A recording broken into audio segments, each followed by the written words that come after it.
सारथी, रथ रोको।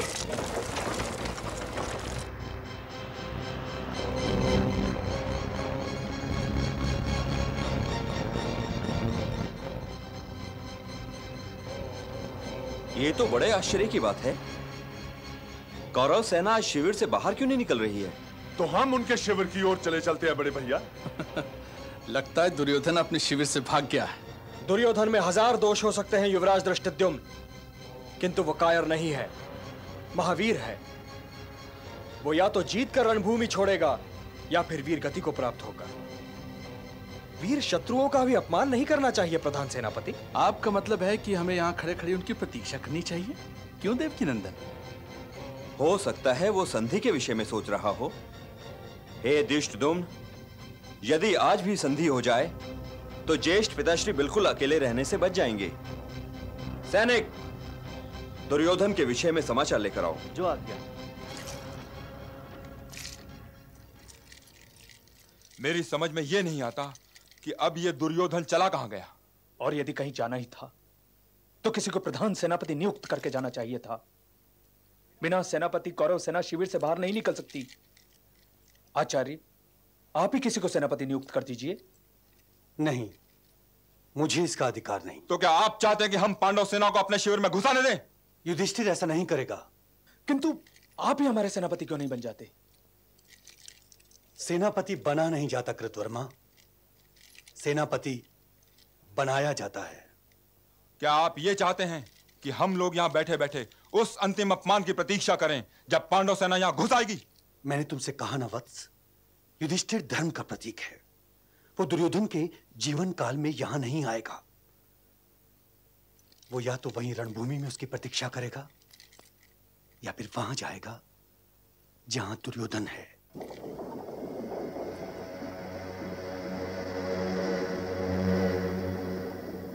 महाराज की जय हो।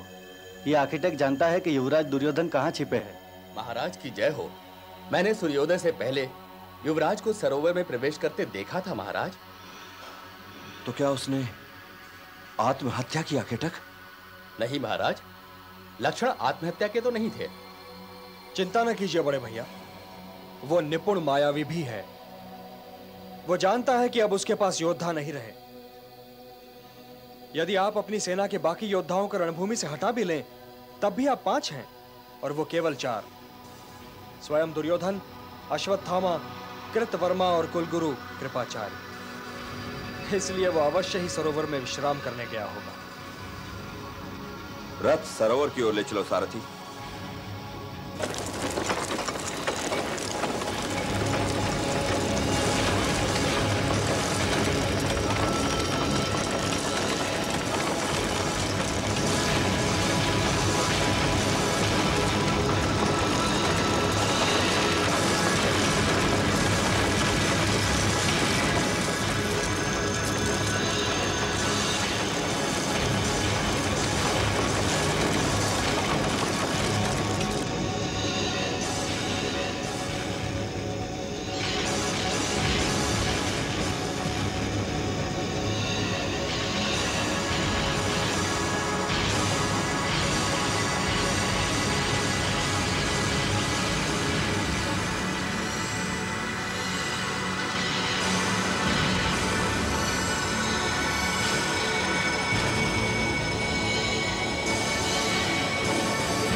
यहीं से गए वे सरोवर में।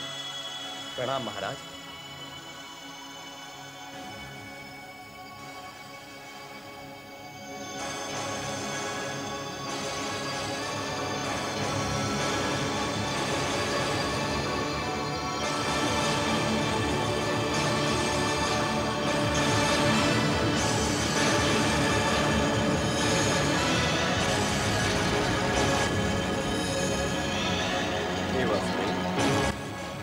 मैं विजय के इस पल में एक अनूठे आनंद के साथ साथ एक निर्दय उदासी का अनुभव भी कर रहा हूं। यह भला कौन सोच सकता था कि जिस शक्तिशाली सेना में पितामह भीष्म, गुरुवर द्रोणाचार्य, कुलगुरु कृपाचार्य, गुरु पुत्र अश्वत्थामा, महावीर ज्येष्ठ भ्राता कर्ण, कृतवर्मा, गंधा नरेश, मद्र नरेश और स्वयं अनुज दुर्योधन जैसे महावीर थे, उस सेना का अंत इस सरोवर के किनारे यूं अकेला और असहाय खड़ा दिखाई देगा? नहीं बड़े भैया, नहीं। जब तक दुर्योधन जीवित है तब तक आप विजय से उतनी ही दूर हैं जितनी दूर इस युद्ध के आरंभ के दिन थे।